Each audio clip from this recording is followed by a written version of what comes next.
शाहिद मीर सहतो साहब ये रिपोर्टर आहिनि ऐं इहे असांखे ॿुधाईंदा त जेको आहे सो जेका वेस्ट मैनेजमेंट जी सूरत हाल आहे उहो शहर में कीअं आहे। त जी शाहिद। जी बिल्कुल उमेद कयूं था त ईद तव्हांजी सुठी गुज़री हूंदी ऐं माशाल्लाह कराची जे माण्हुनि जेका ईद आहे उहा तमामु सुठी गुज़री आहे। पर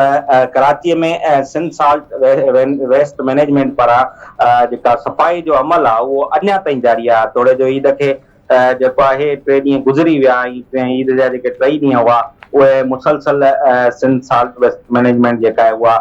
सफ़ाईअ में ई गुज़ारिया ऐं इहो ॿुधाए पियो वञे उन्हनि पारां इहा दावा कई वई आहे त मजमूई तौरु 1,42,816 टन जेको कचिरो आहे उहो 3 ॾींहंनि जे अंदरि कराचीअ जे मुख़्तलिफ़ ॻोठनि मां जेको आहे मुख़्तलिफ़ इलाइक़नि मां जेका आहिनि उहो ढोयो वियो आहे। जॾहिं त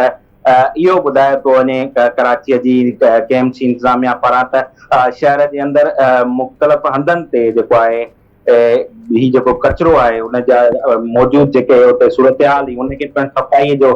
जेको सिस्टम आहे उहो असां कयूं पिया। उहो ॿुधाए पियो वञे त अर्के गुलाब जो जेको पाणी आहे उन्हनि सां जेको आहे शहर जा जेके मर्कज़ी शाहराऊं आहिनि उन्हनि खे धोतो पियो वञे त जीअं जेके शहरी आहिनि उहे हिन वक़्तु बि जेको आहे हिन परेशानीअ खां बची सघनि। पर कुझु इलाइक़ा अञा ताईं ॿुधाया पिया वञनि जेके ईअं सम्झिजे त इंतिज़ामिया खां शायदि विसरी विया आहिनि या उन्हनि जी पहुच खां परे आहिनि त सभु कराचीअ जे शहर जी सूरत हाल आहे। पर कराची जा कुझु जेके इलाइक़ा आहिनि उहे अॼु बि जेको आहे ईद जा 3 ॾींहं गुज़रण जे बावजूदि उन कचिरे सां जेको आहे उहे भरियल आहिनि ऐं शहर में मुख़्तलिफ़ हंधनि ते अञा ताईं किथे किथे जेको आहे जानवरनि जो जेको ज़ाया थियल रत आहे या उन्हनि जो जेके ज़ाया थियल जेके ॿियूं जेके शयूं आहिनि उहे बि अञा ताईं असांखे आलाइशूं जेके आहिनि उहे नज़र अचनि पियूं ऐं इंतिज़ामिया कमु त करे पई पर किथे किथे जेको आहे अञा ताईं कचिरे जी सूरत हाल आहे। इंतिज़ामिया हिकिड़ो हेल्पलाइन जो सिस्टम पिणु जेको आहे उहो पिणु जारी कयो त जीअं शहरी जेके आहिनि अगरि उन्हनि खे नशे सां जेको आहे तकलीफ़ थिए त हू हुन ते राब्तो कनि। 1128 हेल्पलाइन जेका आहे उहा अञा ताईं इंतिज़ामिया जी हले पई ऐं इंतिज़ामिया इहो चयो आहे त अगरि तव्हांजे इलाइक़े में कचिरो हुजे त उनखे असां पाण कलेक्शन पॉइंटुनि ते जेको आहे पाण ई खणी वेंदासीं ऐं सिर्फ़ु उन ते इतलाह ॾियो ऐं बर वक़्तु हुनजो हज़ारो थींदो। पर शहर जा कुझु इलाइक़ा जेके आहिनि उते अञा ताईं जेको आहे कचिरो जेको आहे मौजूदु आहे ऐं हिन वक़्तु बि जेको आहे दावा कई वञे त तक़रीबन 1 लख ऐं तक़रीबन 78,000 जेके आहिनि जेको टन कचिरो जेको आहे उहो 3 ॾींहंनि जे अंदरि कराची मां खयो वियो आहे। जी त इहे जेको वेस्ट जेके एतिरा टन कलेक्ट कया आहिनि इन्हनि खे पोइ तव्हां इन्हनि खे किथे वञी डंप कयो वञिबो आहे या इन्हनि खे किथे वञी करे के अलॻि तरीक़े सां रिसाइकिल कयो वञिबो आहे। इन तरीक़े जी का आहे प्लानिंग गवर्नमेंट जे तरफ़ां? बिल्कुलु हुकूमत इहो अॻुवाट ई प्लान ठाहियो त जेके आलाइशूं हुयूं उन्हनि खे उन्हनि जे लाइ हिकिड़ी बाक़ाइदा हिकिड़ी लैंड जेका आहे उहा फुलफिट साइट जेका आहे उहा मुक़ररु कई हुई। उहा GTS शराफ़ी जेको आहे उते मुक़ररु कई हुई जेका आहे तव्हां खणी करे उते उन्हनि जॻहियुनि ते रखी पई वञे ऐं उहे इलाइक़ा जेके आहिनि उहे जेके ज़मीनूं आहिनि उन्हनि जे लाइ प्रॉपर जेको आहे हिकिड़ो सिस्टम ठाहियो वियो त उहो जो कचिरो आहे उहो खणी करे उन्हनि ज़मीनुनि ताईं पुॼाईंदा।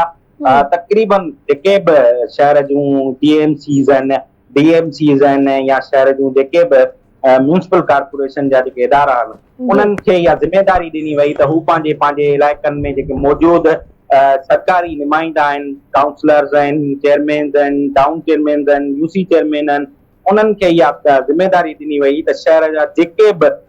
मौजूदु जेके इलाइक़ा आहिनि उन्हनि में हिकिड़ी कलेक्शन पॉइंट कलेक्ट कयो उहा रखो जिथे कचिरो समूरो कलेक्ट करे उतां जेको आहे उहो कचिरो तव्हां जेके मर्कज़ी जेके हंध आहिनि उन्हनि ते शिफ्ट कयो ऐं उहो ॾिठोसीं 3 ॾींहंनि जे अंदरि तमामु बहितरीनु कमु थियो। सफ़ाई जो जेकी सूरत हाल हुई उन ते कमु थियो पर शहर जा अक्सर इलाइक़ा जेके आहिनि उहे अञा ताईं जेको उते रत या जानवरनि जो या जेके शयूं आहिनि उन्हनि में जेको आहे मौजूदु आहे ऐं इन मां इहो ख़तरो बि आहे त शहरी जेके आहिनि उहे बीमार थी सघनि था छाकाणि त 3 ॾींहंनि जे अंदरि इहा इस्पताल जिना इस्पताल जी इंतिज़ामिया ॿुधायो आहे त 3 ॾींहंनि जे अंदरि शहर में जेको ही सूरत हाल थी आहे उन दौरान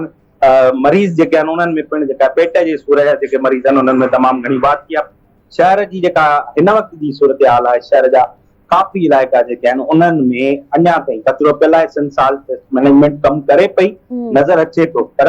शहर जी जेका आबादी आहे उहा तमामु घणी आहे ऐं कचिरो जेको आहे उहो तमामु घणो नज़र अचे पियो पर इंतिज़ामिया दावा बि करे थी हिक पासे त असां तक़रीबन 1,78,000 टन जेको कचिरो आहे उहो खणी छॾियो आहे।